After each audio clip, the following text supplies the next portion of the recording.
Hey guys, welcome back to another episode of the show. I just want to start off this episode by saying thank you to Ty and Derek from Movie Therapy.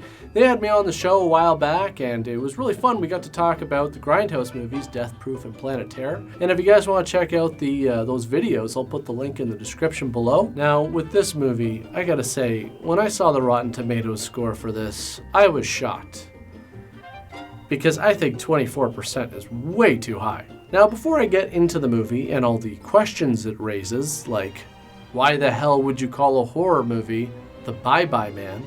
I wanted to mention that this is actually based off an urban legend from the book The President's Vampire, Strange but True Tales of the United States of America. The chapter, The Bridge to Body Island, tells of a blind albino orphan who was born in 1912 and became a serial killer who started making a pet dog out of the eyes and tongues he collected from his victims. And I guess through practicing black magic, he would have these psychic powers to be able to tell when people were thinking or saying his name, and his dog would help him track them down. There's more to the story than that. Some things I'm gonna touch on throughout the review, but just know that none of that is covered in the movie. None of it.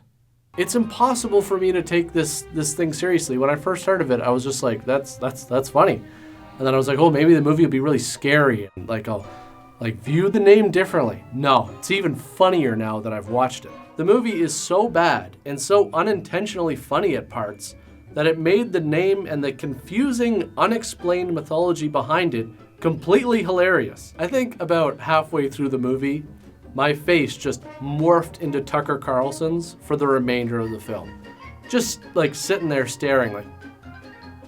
Now normally I would talk about the poster, but I don't really know what else there is to say that hasn't already been said with all the memes. I think this one is probably my favorite. I actually saw this before I saw the real poster to the film, and then I saw the trailer. And that's when I knew that it was probably going to end up on this show. So let's get right into The Bye-Bye Man. The movie starts with a flashback to 1969 where a man kills a bunch of people with a shotgun because he told them about the Bye-Bye Man. Jane, it's me! Open up! Did you tell anyone? Did I? About the name. Oh, yeah, I told Rick. He thought it was funny. Of course Rick thought it was funny. It is funny. I still think it's funny. The problem is the movie tries to be scary to try and change your mind so that it's not funny. But that's really hard to do when the movie itself is pretty funny. So then we're introduced to Elliot, John, and Sasha, who are college students renting a big old house off campus. Because isn't that just so typical? Renting a giant dilapidated house off campus, away from their friends. You know students. So one night after Elliot goes to brush his teeth and Sasha finds his very romantic ransom note on the bed, she hears what sounds like a coin falling onto the floor and then the door slams. Hey, Elliot, that's not funny. Elliot?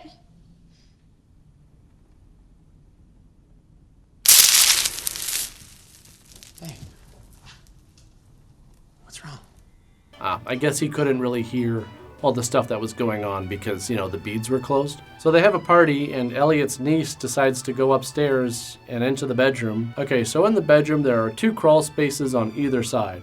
She opens the door to one as you see the other door open and the Bye-Bye Man's dog poke its head out the other door. The dog apparently has a name in the urban legend, but I'm just gonna call it the Bye-Bye Dog for the purpose of this review. And this actually kind of confuses me because along with the other weird things that have happened, it kind of implies that the Bye-Bye Man is there, but he hasn't been summoned yet. I also don't really understand this reaction. It kind of implies that there's something to be seen in there, but there obviously isn't. So this whole thing with the coin keeps popping up again and again until Elliot puts it in the drawer of the nightstand, and when it falls out, it causes him to inspect the drawer where the name is carved into it. And this is how he's first introduced to the terror of the Bye-Bye Man. Sasha has a psychic friend, Kim, who wants to do a psychic cleansing of the house by performing a seance, because those things always go well. So some spirits start talking to her and telling her, don't say it, don't think it, in reference to the name of the Bye-Bye Man. And that's when we're treated to this performance. Something's coming. What? They're saying, don't say it, don't think it. Don't say it, don't think it. Don't say it, don't think it. Don't say it, don't think it. Don't say it, don't think it. Don't say it, don't think it. Don't say it, don't think it. Elliot says the name of the bye-bye man, and this is where you'd assume he was summoned because Elliot starts having visions of him. By the way, why would you hang up a robe like that? Seriously. And why would you keep hanging up a robe like that? Especially if you're having visions and they keep reoccurring. Like, throw it in the closet. Are you purposely trying to freak yourself out? Anyways, more weird things start happening, like hearing weird sounds in the middle of the night, and then Elliot finds a bunch of slashes on the bricks outside. They were already there, right? No. Like, it was Colin or one of those douches from last night. Ah, you're so right. That is so Colin, you know. Smoking weed, beer pong, slashing bricks. All of the characters start seeing things and acting strange because of all these weird occurrences. Elliot starts to suspect that John and Sasha are having an affair behind his back. Also, you may notice some strange editing choices in this movie. No, don't touch her. What? Don't touch her. You are crazy paranoid, bro. See, now I find that to be kind of an awkward cut because the conflict is escalating. And then it just suddenly cuts away from it to a different scene. It'd be one thing if John, got up and stormed out of the room, but that's not what happens. He gets up and confronts Elliot. Sasha is apparently getting sick, which, okay, cool. I'm interested to see where this goes. I mean, it's gotta lead to something, right?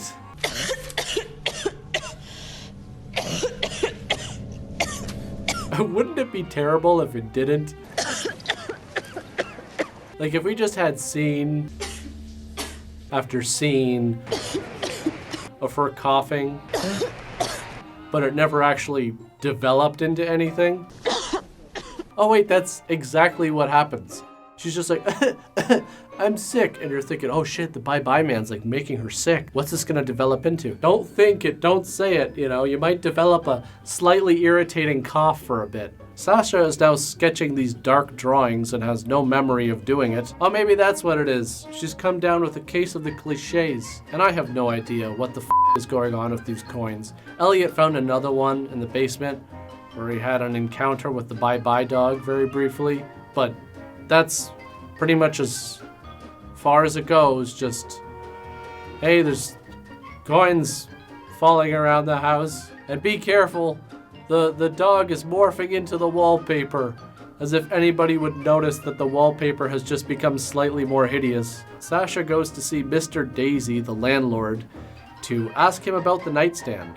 37 Oakdale. Oh yeah, the two handsome guys. Are you with them? You have a weird house, Mr. Daisy. Really, it's awful. Well, I'm sorry that you feel that way, but they did sign a lease. I love the response here. Oh, you hate the house? Well, that's just too f***ing bad, person I've never met and whose name isn't even on the lease. And honestly, Sasha, why would you start the conversation like that? Well, what kind of response do you expect out of him? Oh yeah, you know what? The house is awful. You know what? It probably has to do with that. Probably has to do with that curse I put on the house before I started renting it out. Or maybe it has to do with the ancient Indian burial ground I paved over for the driveway. How about trying to explain what the issue is? You want to find out where the nightstand came from? Maybe start with that. Now John's got to hurry. He's late for class. So like a good student, he apologized to the professor, sits down, takes out his book, and starts browsing the photos on his phone. Then we see these pictures of the bye-bye man in a train car. And by the way, you're gonna see a lot of references to trains in this movie. The significance of the trains is that's how the bye-bye man travels to his victims. The only reason I know that is because I read that in the original urban legend. It's not in the movie. The movie never explains that at all, which makes a lot of these references to trains, especially this opening title shot, seem quite random and confusing. Even now knowing that detail of the backstory still doesn't change how weird I find this part where Elliot is dreaming of a train coming towards their naked bodies. So Elliot decides to figure out more about the Bye Bye Man by doing a search on search.com. He gets a lot of help from the librarian, who is really interested in the story for some reason. And it's here that the movie really misses an opportunity to try and piece together some of the backstory of the Bye Bye Man, and instead gives us the backstory of the guy from the beginning of the movie. Turns out he wrote an article that was never published about a kid who killed a bunch of people, and the kid told him that the Bye Bye Man made him do it. And then the writer, named Larry Redmond, went crazy and killed the people he told, and we get to see the flashback of that again. Don't think it. Don't say it. Mom, shut the door! I like that. Mom, shut the front door! As if she's gonna be like, oh right, because of the shotgun wielding murderer who's right behind us. Good call. Again, the movie spends time explaining what happened to this writer after he heard about the Bye Bye Man, but that's as far as it goes. We don't learn anything about the Bye Bye Man at all. Leaving an element of mystery to your antagonist is completely fine. I could think of many characters where, certain parts of their backstory I would have preferred not to have been told. However, with this, we have completely nothing to go on. So everything that happens seems random and out of place because the mythology behind the character is left in the dark completely. I'm going to use another movie about an urban legend as an example. The movie Candyman. Remember Candyman? Well, at one point, the entire backstory of how Candyman came to be is explained, and it doesn't take away from the character at all. In fact, it adds to him. It makes it even more chilling to know what happened to him, why he has the hook, the significance of the bees. Candyman makes his motives very clear, and again, this adds to the character. It creates intrigue. The audience can follow what's going on because they understand the motives behind the characters. Helen, I came for you. Do I know you? No. But you doubted me. You were not content with the stories, so I was obliged to come. Be my victim. Be my victim. I am the writing on the wall, the whisper in the classroom. Without these things, I am nothing. So now I must shed innocent blood. Your disbelief destroyed the faith of my congregation. Without them, I am nothing. So I was obliged to come. And now I must kill you. Your death will be a tale to frighten children, to make lovers cling closer in their rapture. The Bye Bye Man has some lame jump scares, but the most frustrating part about it is the fact that it never really builds any tension, because poor performances or sequences that are supposed to be scary end up being kind of funny and break up any sort of momentum. Take a look at this part, as with every cut, the Bye Bye Man gets closer.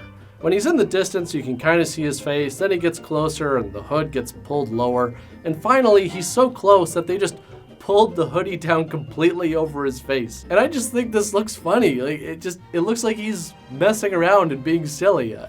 I used to do shit like this when I was bored in school. So there's this scene where Elliot picks up Kim and she sees this accident near the train tracks, so she gets out of the car and starts running to help the people. But this is just an illusion brought on by the Bye Bye Man.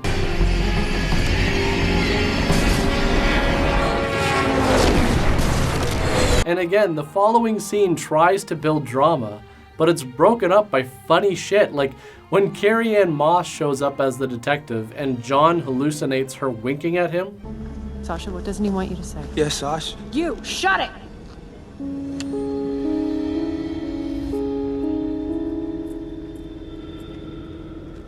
It's hilarious that he winks back, like as if she was, hitting on him? And he's just gonna go after that? Like, holy shit, man, pump the brakes for a second. If I was in this situation where you're on the scene of where someone died, someone you knew intimately, I might add, and some middle-aged woman is coming on to me, I'd be more confused. If anything, the girl he banged earlier in the movie is like 50 feet away, dead on the train tracks, and he's just thinking, yeah, I'd tax that too. So now Sasha is seeing shit. And that's Carrie Ann Moss with no eyeballs and a bloody mouth. This actually appears again in the movie, and I believe that this is a reference to the urban legend, which says that the Bye-Bye Man would use the eyes and tongues from his victims to make his dog. But again, none of that is ever explained here. Back at home, Elliot gets a call from the librarian, who's gone on her own little killing spree. Hi, Elliot. I've been having some really strange thoughts about that Bye-Bye Man since we talked. Elliot, for some reason, decides to reach into Sasha's coat pocket and finds out that the nightstand belonged to the widow of the writer of the article. So that's it, he's had enough. He's gonna end this once and for all. He's gonna grab that nightstand, and then he's gonna take it outside, and he's gonna throw it. Well, he sure showed that nightstand who's boss. You won't be standing around any beds out in the woods. Elliot decides to go visit the widow of Larry Redmond, and yes, I'm sure listening to this song is really gonna help you not think about the Bye-Bye Man.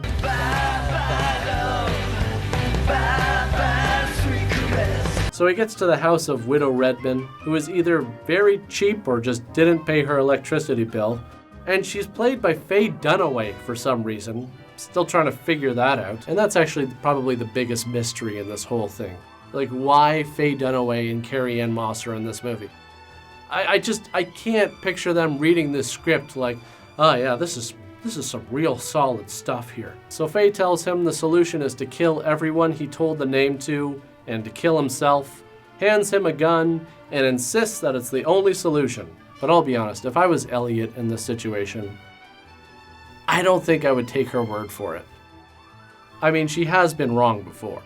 La La Land. Elliot's not too keen on the whole suicide thing, so he figures out that if he doesn't fear the Bye-Bye Man, it takes away his power. And it completely works. All of the hallucinations, he just reminds himself it's not real, and they go away. Awesome, perfect, you figured it out.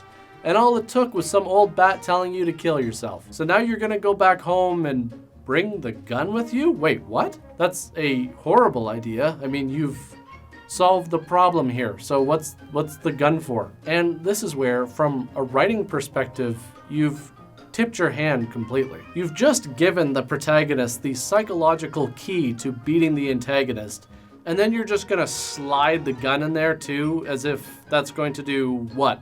Exactly. The gun only ensures that things will end poorly at this point. It's a dead giveaway. Elliot drives right through a hallucination of John on his way home, which again only reinforces the idea that he's figured out how to beat the Bye-Bye Man. And then hilariously he runs over the librarian, who is out in the middle of the road somehow. Since his truck is pretty much totaled, Elliot decides to walk the rest of the way. Oh, don't forget the gun. You're totally gonna need that to not kill your friends by accident. Elliot comes home and immediately starts yelling to them that whatever they're seeing isn't real. But as soon as he sees John stabbing Sasha, he wrestles him and then shoots him. Turns out it was actually Sasha and he just killed his girlfriend instead. Probably would have been a good time to use that whole "don't believe what you see" thing he was yelling about 5 seconds ago. So the Bye-Bye Man takes shape and, I don't know, touches his forehead and gives him visions of coming for his niece. And that's when his brother and niece show up at the front door in the middle of the night to cheer him up. Better go answer the door, Elliot. Oh, and don't forget the gun. You're totally gonna need it to shoot who exactly? Your family? Yourself?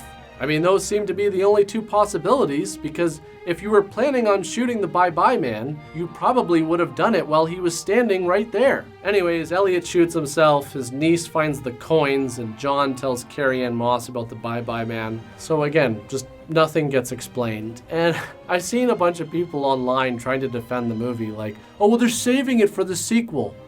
And I just think that's such a shitty excuse for a very poorly made movie. I've also seen people online trying to defend the film by just saying like, well, it's based on an urban legend.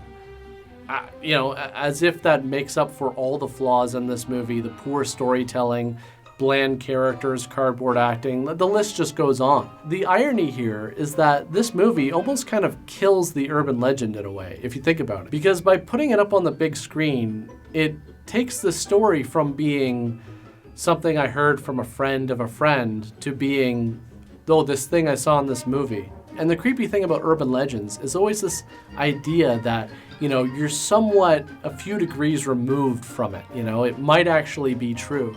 And especially with a story like this, where, if you know the name and you keep thinking about the name, or you tell somebody about the name, he's gonna come for you. Well, millions of people know the name now, so that's a lot of trains to hop. And I don't have to worry at all because I live in Canada and we only have the one road here anyways.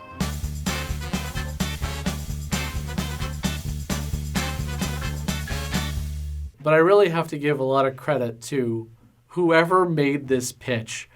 Like, could you just imagine trying to pitch this movie to somebody? It would just sound like you're improvising the whole thing, just making it up as you go along. I thought that maybe the backstory might give some insight into why his name is the Bye-Bye Man, but I couldn't find an explanation for that either. Hey, landlord I never met, your house sucks. By the way, do you know where you got that nightstand from? Because we believe that the nightstand is at the core of all the awfulness. So,